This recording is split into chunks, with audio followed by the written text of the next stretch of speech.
Welcome to my channel. আজকের আমি নতুন একটা নোটিফিকেশান নিয়ে চলে এসেছি। আজকের নোটিফিকেশানের বিষয়টি হলো small industries development bank of India. Small industries development bank of India. তো ব্যাংকের তরফ থেকে নোটিফিকেশান বের হয়েছে না, এখানে বলা হয়েছে recruitment of officer in grade A and grade B general and specialist stream 2025, অর্থাৎ জেনারেল অফিসার নিয়োগ করা হবে গ্রেড এ এবং গ্রেড বির। তো এখানে সমস্ত কিন্তু ডিটেলস দিয়ে দেওয়া হয়েছে। এখানে বলা হয়েছে opening of online registration gateway, payment of the fees 14 July 2025, অর্থাৎ 14 জুলাই 2025 থেকে ফর্ম ফিল আপ শুরু হয়ে গেছে। Closing of online registration gateway 11ই আগস্ট 2025 পর্যন্ত কিন্তু অনলাইনে ফর্ম ফিল আপ করতে পারবে। তারপর কি বলেছে, cut off the date of determining eligibility criteria with regard to age. Age wise হচ্ছে কাট অফ ডেট হচ্ছে 14 জুলাই 2025 পর্যন্ত কিন্তু এই যে এলিজিবিলিটি ক্রাইটেরিয়া তার যে এজ ক্রাইটেরিয়া, সেই এজ ক্রাইটেরিয়া কিন্তু 14 জুলাইয়ের মধ্যে হতে হবে।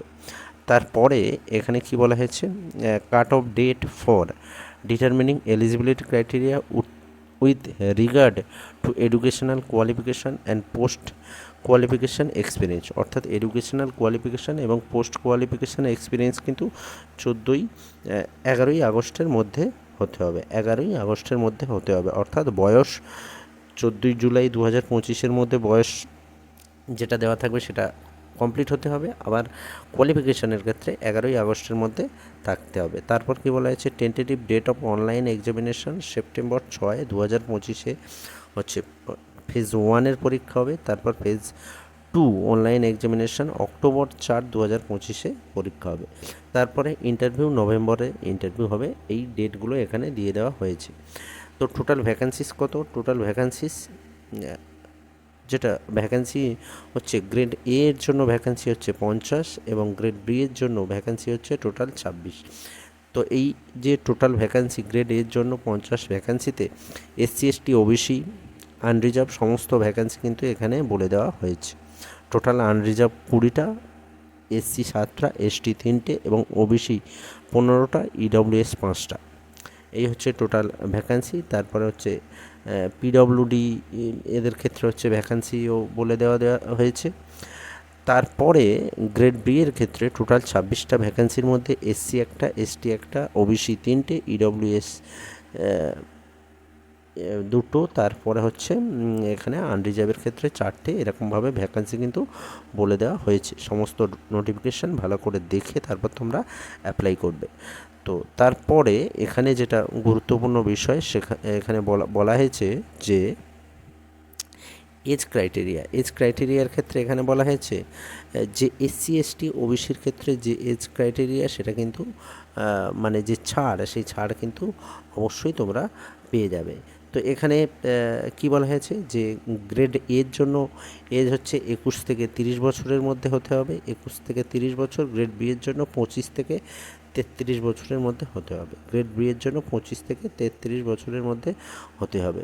তারপরে এক্ষেত্রে এজ রিল্যাক্সেশন যেটা 5 বছর 3 বছর, এসসি এসটি হলে 5 বছর এবং ওবিসি হলে 3 বছর, পিডব্লিউডি 10 বছর, পিডব্লিউডি ওবিসি হলে 13 বছর, পিডব্লিউডি এসসি এসটি হলে 15 বছর। এছাড়া এক্স সার্ভিসম্যান 5 বছর।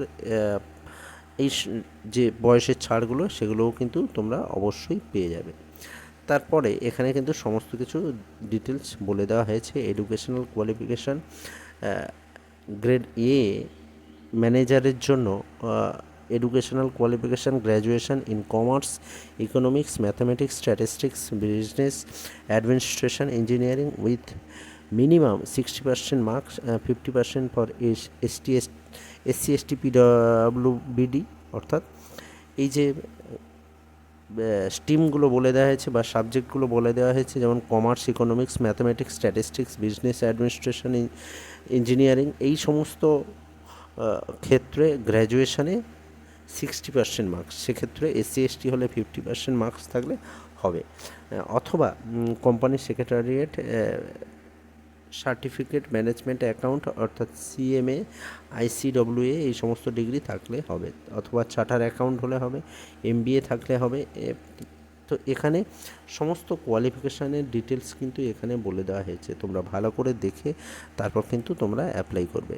তারপরে হচ্ছে গ্রেড বি ম্যানেজারের জন্য গ্র্যাজুয়েশন ইন এনি ডিসিপ্লিন, সেক্ষেত্রে হচ্ছে এনি ডিসিপ্লিনে হচ্ছে যে কোনো ডিসিপ্লিনে হচ্ছে গ্র্যাজুয়েশন থাকতে হবে। তারপরে এছাড়া পোস্ট গ্র্যাজুয়েট ইন এনি ডিসিপ্লিনে এই সমস্ত ডিগ্রি থাকলে তোমরা এখানে অ্যাপ্লাই করতে পারবে। তো ভালো করে দেখে তারপর কিন্তু তোমরা অ্যাপ্লাই করবে। সমস্ত নোটিফিকেশানটা কিন্তু এখানে বলে দেওয়া হয়েছে, কীভাবে পরীক্ষা নেওয়া হবে, পরীক্ষাতে কী কী থাকবে তাও কিন্তু এখানে বলা হয়েছে। শেষের দিকে কিন্তু সিলেবাস, যে কী কী পরীক্ষা হবে, কী কী বিষয়ের উপরে পরীক্ষা হবে এখানে দেখো বলে দেওয়া হয়েছে। ফেজ 1-এ English language, reasoning aptitude, quantitative aptitude, computer knowledge, সমস্ত কিন্তু এখানে ডিটেলস দিয়ে দেওয়া হয়েছে। তারপরে হচ্ছে ফেজ 2-এর ক্ষেত্রে কী কী থাকবে সমস্ত ডিটেলস দেখে তারপর কিন্তু তোমরা এখানে অ্যাপ্লাই করবে। তো এই হলো নোটিফিকেশানের সম্পূর্ণ বিষয়। তো আজকের নোটিফিকেশানের বিষয় হলো এটুখানি। আবার পরবর্তীতে নতুন কোনো নোটিফিকেশান নিয়ে আমি চলে আসব। তো আজ এ পর্যন্ত, দেখা হবে আবার পরের ভিডিওতে।